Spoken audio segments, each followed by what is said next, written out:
रावण के पास पंचकन्याओं में पूजित हमारे मेरठ की पंचकन्याओं में सबसे सुंदर स्त्री मंदोदरी जैसी सती मां उनकी पत्नी है, लेकिन उसके बाद भी जंगल में घूमते हुए एक तपस्वी की वलकल पहने हुए युवती को अपनी रानी बनाना चाहता है। लेकिन युद्ध के आखिरी दिन जब रावण पड़ा हुआ है नीचे, निश्चेष्ट उसका शव पड़ा हुआ है, तो मंदोदरी ने विलाप करने के बाद पूछा, वो कहां गया जिसने इसे मारा? लोगों ने कहा वहां बैठा समुद्र के किनारे, शाम ढल रही है, सूरज डूबने वाला है और रघुवंशी राम उदास एक पत्थर पर बैठे हुए कि इतना रक्तपात क्यों हुआ, दुखी है राम लाशों को देखकर।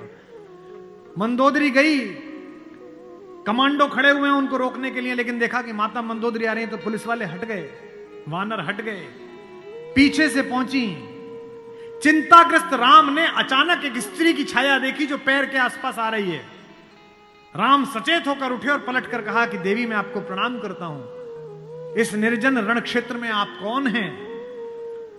मंदोदरी ने कहा, हे राम, मैं रावण की दुर्भाग्यशाली पत्नी मंदोदरी हूं।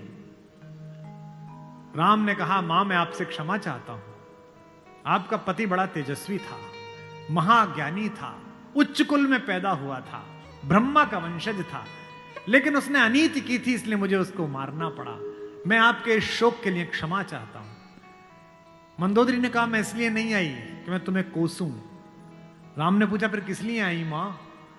मंदोदरी ने कहा, मैं देखने आई थी कि जिसने पूरी दुनिया पराजित कर दी, जिसने तेरे पूर्वज मानधाता तक को स्वर्ग में जाके चुनौती दे दी, जो कुबेर को कालर से पकड़ के नीचे ले आया, उस महापराक्रमी को हराया किसने? ऐसा उसमें क्या है जो मेरे पति में नहीं था? तो राम ने पूछा कि मां आपको पता चला क्या है?